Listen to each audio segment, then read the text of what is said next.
Olá pessoal, eu sou o Paulo Aguilera e esse é o último Dica da Semana de 2020 do Ultrassonografia Club. Trouxe um conteúdo bem bacana para vocês, até como uma reflexão também de final de ano, para a gente pensar um pouco em como a gente conduz as coisas no nosso dia a dia. Então, a dica que eu trago para vocês é que vocês sejam curiosos e que sejam proativos. É extremamente importante, principalmente quando se tratam de animais, de pacientes de outras espécies, né, que fogem do cão e do gato, e daquele exame habitual de abdômen que a gente está acostumado a fazer, e situações que fogem da nossa rotina, né? Então, muitas vezes, o clínico, independente de ser o clínico geral de pequenos ou que seja o clínico de animais silvestres, muitas vezes eles precisam do auxílio diagnóstico, da parte de imagem, e às vezes a gente fica um pouco inseguro com relação a outras situações. Então, a minha dica é que vocês sejam sempre curiosos e que vocês se disponibilizem para avaliar esses animais, né? Então, por exemplo, essa foi uma cobra, uma corn snake, que chegou com um ovo retido, né? E aí, a veterinária que estava fazendo atendimento, é uma especialista em animais silvestres, ela falou: Paulo, eu preciso saber se tem bebezinho aí dentro desse ovo ou não. Eu falei: olha, nunca fiz, não tenho experiência. E ela falou: eu já vi vários, mas eu não tenho ultrassom. Eu falei: ótimo, vamos casar as duas coisas então. E aí, o que eu fiz?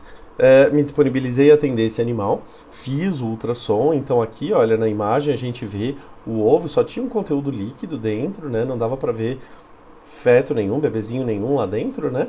E aí a gente procedeu com a ovocentese, né? E aí depois a veterinária foi massageando ali até que conseguiu retirar esse ovo e resolver o problema do animal. Então, ao invés de falar, não sei, nunca fiz, ponto final, eu falei: olha, não tenho experiência com isso, mas vamos lá. Então, graças a essa experiência, agora se aparecerem outras cobras com uma situação semelhante, eu já tenho esse caso, eu já aprendi com ele, olha que legal. Aqui eu coloquei outros exemplos, né? Então, um exame abdominal de onça pintada, e esse foi, assim, incrível, acho que foi um dos exames mais emocionantes que eu fiz da minha vida. A gente via, né, uma equipe multidisciplinar, tinha um monte de veterinário avaliando esse animal, né? E aqui eu tiro o chapéu para anestesista, né? Que era o componente mais importante aí da equipe, né? Mas foi muito bacana tudo que foi feito aí, inclusive avaliação cardiológica. Essa onça tinha uma prótese dentária, então tinha um pessoal especialista da odonto, né, que estava lá para fazer o manejo desse animal, pessoal fazendo também a parte clínica, né? E aqui um extremo oposto, né? Então a onça pintada, um paciente enorme, ela estava, gente, deitada numa porta aqui. A gente estava num santuário, né, numa fazenda onde esses animais ficam.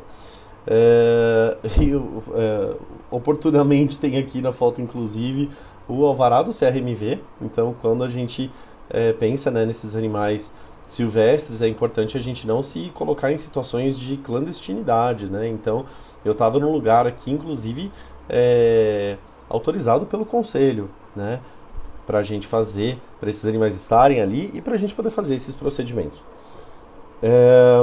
E era um animal enorme, né? Então a onça era maior que a mesa. E aí pegaram uma porta que tinha lá na fazenda e a gente botou a onça deitada em cima da porta e a porta em cima da mesa para poder caber, né? E aqui o extremo oposto, né? Um paciente bem pequenininho, do tamanho do meu transdutor, e ele tinha um cisto hepático e que eu drenei, pude drenar, e aí a gente via aqui o líquido, né, que estava dentro desse cisto hepático. Vou falar para vocês, já tinha feito alguma vez drenagem de cisto hepático de hamster? Não.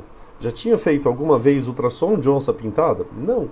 Mas falei: olha, nunca fiz, mas vou estudar, vou conhecer as patologias, a anatomia principalmente, né, para a gente saber o que a gente pode esperar desses animais, né, de outras espécies, e quais estruturas tem ali na cavidade, o que a gente vai encontrar ali, e vamos fazer o exame, né?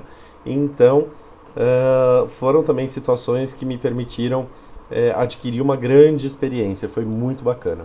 Aqui, fazendo ultrassom de um ratinho, que também foi muito legal. Não lembro agora, faz um tempo já que eu fiz esse exame, não lembro agora o que exatamente tinha esse ratinho, qual era a queixa clínica, mas também nunca tinha feito, falei, bora fazer, né? Aqui, com a professora Miriam Vac, esse dia foi a primeira vez que eu pus a mão numa cobra e foi graças a ela que eu perdi esse medo e que eu pude fazer, né? Então aqui tiraram um fotinho minha fazendo, né, ultrassom na cobra aqui também, né? E tudo com a supervisão da professora Miriam, foi uma experiência incrível. Aqui era um TIU também que a gente fez exame e eu terminei essa aula tendo mais medo do TIU do que da cobra. Então, gente, são situações que a gente sai da nossa zona de conforto e a gente consegue aprender e crescer. Isso é maravilhoso, tá? Outro bichinho muito diferente, esse ouriço. Ela estava gestante, ela tinha feito um abortamento e aí queriam saber se tinham mais bebês lá dentro e o que estava acontecendo, né?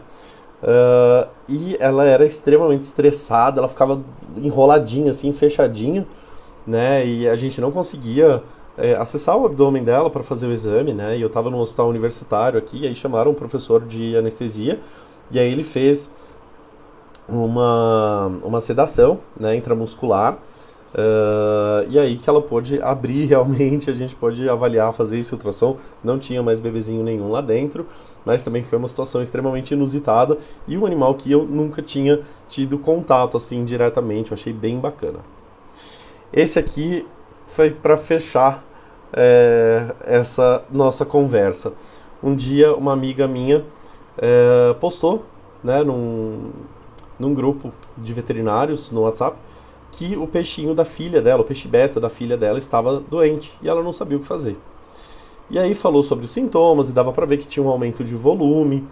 Aí eu já entrei na conversa e falei, olha, eu nunca fiz ultrassom de peixe, mas eu tô aqui, eu tô disponível para isso, então venha, traga o peixinho aqui dentro de um aquário pequeno e vamos ver o que acontece, né? E aí foi exatamente o que eu fiz e foi muito interessante. Por quê, gente? Eu não pude, obviamente, segurar o peixe para fazer o exame, né? Então, como a onda sonora ela é conduzida em meios líquidos, eu só coloquei o transdutor na superfície do aquário. E aí eu formava lá a imagem do peixe. E aqui é um videozinho, ó. Então dava pra ver aqui as escamas, ó, o rabinho, né, ela mexendo.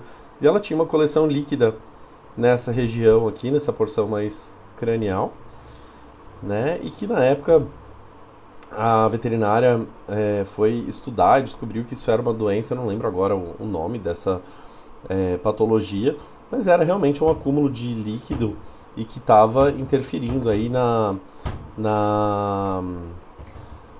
qualidade de vida desse animal, né? Inclusive não estava se alimentando bem, tinha uma série de alterações por conta disso, né?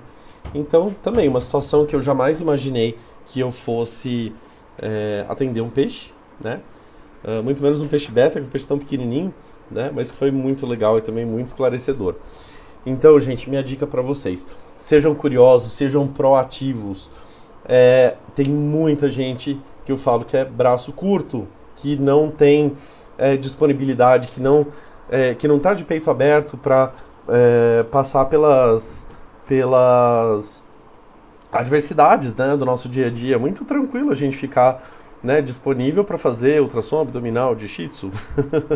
Mas pegar esses animais diferentes e que vão ser um desafio para a gente, além da gente ajudar o animal, né, que eu acho que é a nossa missão enquanto médico veterinário, a gente aprende, a gente cresce com isso, a gente cria novas experiências, cria novos laços, novos vínculos, e muitas vezes através de um exame desses, você descobre que você gosta de trabalhar com essas espécies e resolve fazer um curso, fazer uma pós-graduação só disso, ou fazer um curso específico de ultrassonografia de animais não convencionais, que tem vários cursos aí no mercado também. Então, tenham a mente aberta, sejam proativos, botem a mão na massa, vamos ajudar o colega e o mais importante, vamos aprender, vamos estudar, vamos crescer. É isso que eu desejo para todos vocês. Espero que no ano de 2020 as dicas que eu e a Adriana fizemos aí e postamos aqui para vocês tenham sido úteis e que em 2021 a gente tenha muitas outras dicas para trazer para vocês e que a nossa interação seja cada vez maior e que a gente continue aprendendo e crescendo aí como uma classe, ok? Um feliz ano novo para vocês, tudo de bom, até mais!